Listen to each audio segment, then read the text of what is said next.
देखिए, इस देश में आपातकाल का लगाया जाना एक तरह से लोकतंत्र की हत्या करना, संविधान की अवमानना करना, न्यायपालिका के अधिकारों को अपनी जेब में रखना एक ऐसा अत्याचार का प्रारंभ था जिस के कारण से पूरे देश में एक आतंक का माहौल, निर्दोष लोगों को जेल भेजना, राजनीतिक सामाजिक कार्यकर्ताओं का प्रताड़ना करना, जबरदस्ती नसबंदियां कराना और कई ऐसे अध्यादेश भी उस बीच लाने का काम किया गया जो किसी भी दृष्टि से सही नहीं ठहराया जा सकता। लेकिन पूरा देश आंदोलित हुआ और आंदोलन के परिणाम स्वरूप सरकार को झुकना पड़ा और आपातकाल से देश को मुक्ति मिली। और यह वैसा ही आपातकाल था जैसे अंग्रेजों का शासन था, वैसे कांग्रेस ने आपातकाल लगाकर देश में शासन करने का एक असफल प्रयास किया। लेकिन देशवासियों का, जो लोकतंत्र के प्रेमी थे, उन सबका संघर्ष सफल हुआ, तमाम यातनाएं सह करके भी सफल हुआ।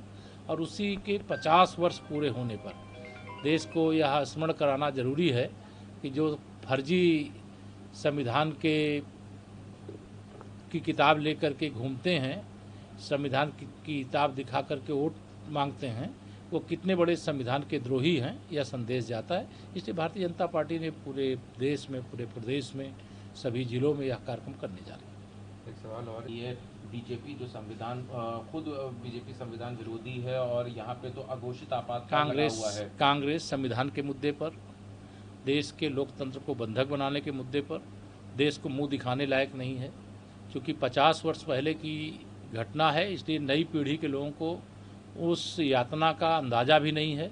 ये कांग्रेस सत्ता पा जाए तो सत्ता पाने के बाद यह क्या करती है, पूरे सिस्टम को हाईजैक कर लेती है, पूरी व्यवस्था। न्यायपालिका के आदेश केवल उस समय श्रीमती इंदिरा गांधी जी के चुनाव को अवैध ठहराया गया, उसके कारण इतना अहंकार था कि देश को आपातकाल की जंजीरों में जकड़ दिया गया था। लेकिन कांग्रेस को इस पर बोलने का कोई अधिकार नहीं है। लेकिन साथ ही उस समय जो जयप्रकाश नारायण जी थे, वो भी जेल गए थे इस आपातकाल के खिलाफ लड़ाई लड़ते हुए। और जिनके नाम पर समाजवाद, नकली समाजवादी लोग भी आज जो बने हुए हैं, उस समय असली समाजवादी कांग्रेस के आपातकाल लगाए जाने के विरोध में यातनाएं सही, आंदोलन किए, जेल गए। लेकिन आज नकली समाजवादी पार्टी के मुखिया श्री अखिलेश यादव जी उसी कांग्रेस की गोद में बैठे हुए।